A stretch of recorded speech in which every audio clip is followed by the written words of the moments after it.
Taru's figures were correct. Dr. Ria was only too well aware of the serious turn things had taken. After seeing to the isolation of the porter's body, he had rung up Richard and asked what he had made of these inguinal fever cases. "I can make nothing of them," Richard confessed. "There have been 2 deaths, one in 48 hours, the other in 3 days, and the second patient showed all the signs of convalescence when I visited him on the 2nd day. Please let me know if you have any other cases," Ria said. He rung up some of his other colleagues. As a result of these inquiries, he gathered that there had been some 20 cases of the same type within the last few days. Almost all had ended fatally. He then advised Richard, who was chairman of the local medical association, to have any fresh cases put into isolation wards. "Sorry," Richard said, "but I can't do anything about it. An order to that effect can only be issued by the prefect. Anyhow, what grounds have you for supposing there's danger of contagion?" "No definite grounds, but the symptoms are definitely alarming." Richard, however, repeated that such measures were outside his province. The most he could do was put the matter up to the prefect. Meanwhile, government and municipal officials were putting their heads together. So long as each individual doctor had come across only 2 or 3 cases, no one had thought of taking action. But it was merely a matter of adding up the figures, and, once this had been done, the total was startling. In very few days, the number of cases had risen by leaps and bounds, and it became evident to all observers of the strange malady that a real epidemic had set in. This was the state of affairs when Castell, one of Ria's colleagues, and a much older man than he, came to see him. "Naturally," he said to Ria, "you know what it is." "I'm waiting for the results of the post-mortems." "Well, I know, and I don't need any post-mortems. I was in China for a good part of my career, and I saw some cases in Paris 20 years ago. Only no one dared to call them by their name on that occasion. The usual taboo, of course. The public mustn't be alarmed. That wouldn't do at all." And then one of my colleagues said, "It's unthinkable. Everyone knows that it ceased to appear in Western Europe." Yes, everyone knew that, except the dead men. Come now, Ria, you know as well as I do what it is. Ria pondered. He was looking out the window of his surgery, at the tall cliff that closed the half-circle of the bay on the far horizon. Though blue, the sky had a dull sheen that was softening as the light declined. "Yes, Castell," he replied. "It's hardly credible. But everything points to it being plague." At this stage of the narrative, with Dr. Bernard Ria standing at his window, the narrator may, perhaps, be allowed to justify the doctor's uncertainty and surprise, since, with very slight differences, his reaction was the same as that of the great majority of our townfolk. Everybody knows that pestilences have a way of recurring in the world, yet somehow we find it hard to believe in ones that crash down on our heads from a blue sky. There have been as many plagues as wars in history, yet always plagues and wars take people equally by surprise. In fact, like all our fellow citizens, Ria was caught off his guard, and we should understand his hesitations in the light of this fact, and similarly understand how he was torn between conflicting fears and confidence. When a war breaks out, people say, "It's too stupid, it can't last long." But though a war may well be too stupid, that doesn't prevent its lasting. Stupidity has a knack of getting its way, as we should see if we were not always so much wrapped up in ourselves. In this respect, our townfolk were like everybody else, wrapped up in themselves. In other words, they were humanists. They disbelieved in pestilences. A pestilence isn't a thing made to man's measure. Therefore we tell ourselves that a pestilence is a mere bogey of the mind, a bad dream that will pass away. But it doesn't always pass away, and, from one bad dream to another, it is men who pass away, and the humanists first of all, because they haven't taken their precautions. Our townfolk were not more to blame than others. They forgot to be modest, that was all, and thought that everything was still possible for them. They presupposed that pestilences were impossible. They went on doing business, arranged for journeys, and formed views. How should they have given a thought to anything like plague, which rules out any future, cancels journeys, silences the exchange of views? They fancied themselves free, and no one will ever be free so long as there are pestilences. Indeed, even after Dr. Ria admitted in his friend's company that a handful of persons scattered about the town had without warning died of plague, the danger still remained fantastically unreal, for the simple reason that, when a man is a doctor, He comes to have his own ideas of physical suffering and to acquire somewhat more imagination than the average. Looking from his window at the town, outwardly quite unchanged, the doctor felt little more than a faint qualm for the future, a vague unease. Next day, by a dint of persistence which many thought ill-advised, Ria persuaded the authorities to convene a health committee at the prefect's office. People in town are getting nervous, that's a fact, Dr. Richard admitted. And of course, all sorts of wild rumours are going round. The prefect said to me, "Take prompt action if you like, but don't attract attention." He personally is convinced it's a false alarm. Ria gave Castell a lift to the prefect's office. "Do you know," Castell said when they were in the car, "we haven't a gram of serum in the whole district." "I know. I rang up the depot." The director seemed quite startled. "It'll have to be sent from Paris. Let's hope they're quick about it. I sent a wire yesterday," said Ria. The prefect greeted them amiably enough, but one could see that his nerves were on edge. "Let's make a start, gentlemen," he said. "Need I review the situation?"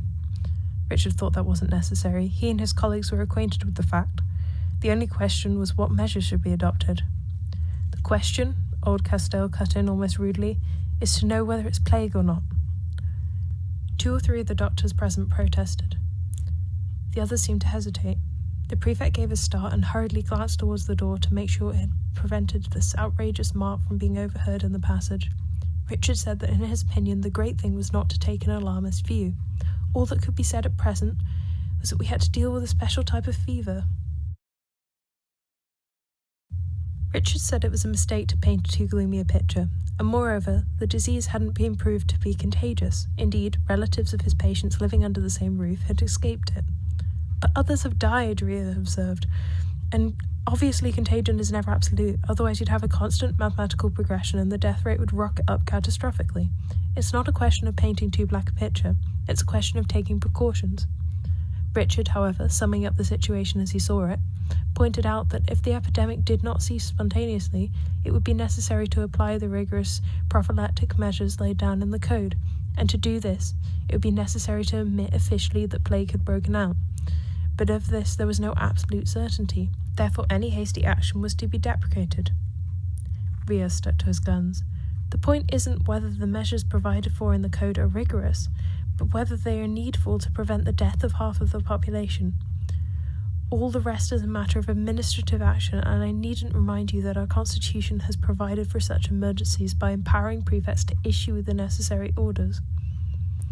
"Quite true," the prefect assented, "but I shall need your professional declaration that the epidemic is one of plague." "If we don't make that declaration," Ria said, "there's a risk that half our population may be wiped out." Richard cut in with some impatience. "The truth is that our colleague is convinced that it's plague. His description of the syndrome proved it." Ria replied that he had not described a syndrome, but merely what he had seen with his own eyes. And what he had seen was buboes and high fever accompanied with delirium, ending fatally within 48 hours. Could Dr. Richard take the responsibility of declaring that the epidemic would die out without the imposition of rigorous prophylactic measures? Richard hesitated, then fixed his eyes on Ria. "Please answer me quite frankly. Are you absolutely convinced it's plague?" "You're stating the problem wrongly. It's not a question of the term I use, it's a question of time. Your view, I take it," the prefect cut in, "is this. Even if it isn't plague, the prophylactic measures enjoined by law for coping for a state of plague should be put into force immediately. If you insist on my having a view, that conveys accurately enough." On the day after the committee meeting, the fever notched another small advance. It even found its way into the papers, but discreetly. Only a few brief references to it were made. On the following day, however, Ria observed that small official notices had been put up about the town, although in places where they would not attract much attention. It was hard to find these notices in any indication that the authorities were facing the situation squarely. The townspeople were advised to practice extreme cleanliness, and any who found fleas on their persons were directed to call the municipal dispensaries. Also, heads of households were ordered promptly to report any fever case diagnosed by their doctors and to permit the isolation of sick members of their families in special wards at the hospital. These wards, it was explained, were equipped to provide patients with immediate treatment and ensure the maximum prospect of recovery. Everybody's talking about an epidemic. "Is there anything in it, Doctor?" "People always talk," Rio replied. "That's only to be expected. You're right, and if we have 10 deaths, they'll think it's the end of the world, but it's not that we need here." The engine was ticking over. Rio had his hand on the gear lever, but he was looking again at the boy, who was still watching him with oddly grave intentness. Suddenly, unexpectedly, the child smiled, showing all his teeth. "Yes, and what do we need here?" Rio asked, returning the child's smile. Abruptly, Cotard gripped the door of the car, and as he turned to go, almost shouted in a rageful, passionate voice, "An earthquake, a big one, to smash everything up." From now on, it can be said that plague was the concern of all of us. Hitherto, surprised as he may have been by the strange things happening around him, each individual citizen had gone about his business as usual, so far as this was possible, and no doubt he would have continued doing so, but the town gates were shut. Every one of us realized that all, the narrator included, were, so to speak, in the same boat, and each would have to adapt himself to the new conditions of life.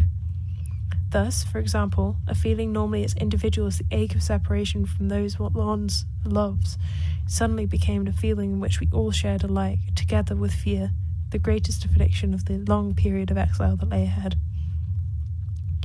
One of the most striking consequences of the closing of the gates was, in fact, the sudden deprivation befalling people who were completely unprepared for it. Mothers and children, lovers, husbands and wives, who had a few days previously taken it for granted that their parting would be a short one, who had kissed each other goodbye on the platform and exchanged a few trivial remarks, sure as they were of seeing each other again after a few days, or at most a few weeks, duped by our blind human faith in the near future, and little if at all diverted from their normal interest by this leave-taking, all of these people found themselves, without the least warning, hopelessly cut off, prevented from seeing each other again, or even communicating with each other. For actually, the closing of the gates took place some hours before the official order was made known to the public, and naturally enough, it was impossible to take individual cases of hardship into account.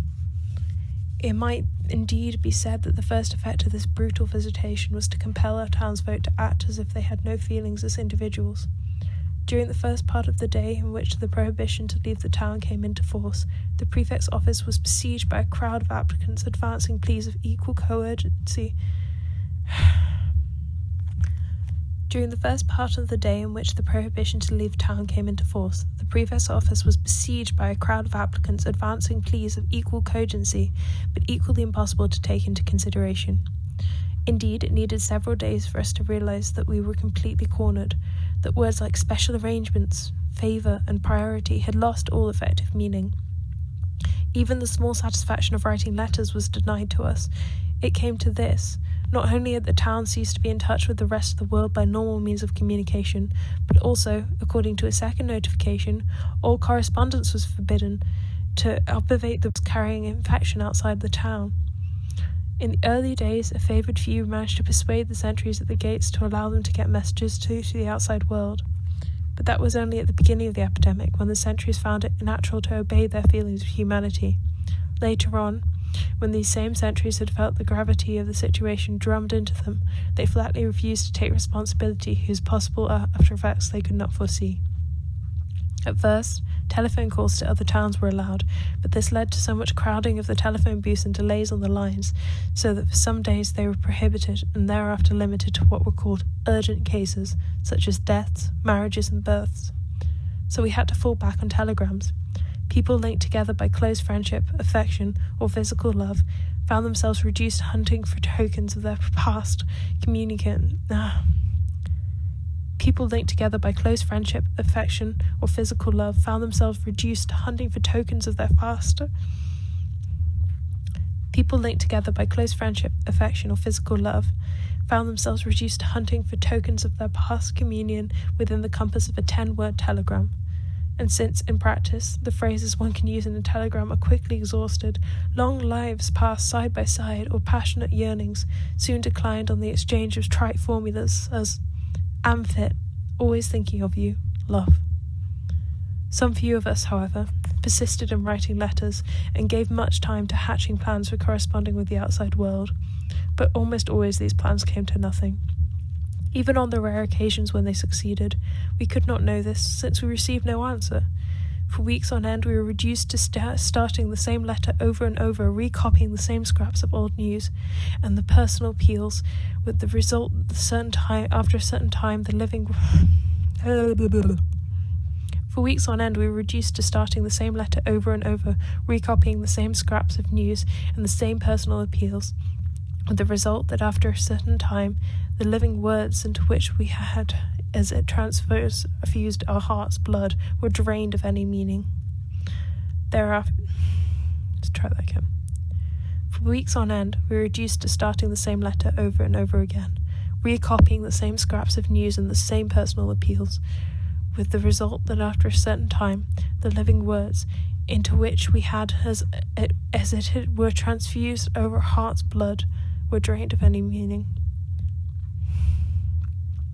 For weeks on end, we were reduced to starting the same letter over and over again, recopying the same scraps of news and the same personal appeals, with the result that after a certain time, the living words into which we had, as if it were transfused our heart's blood, were drained of any meaning.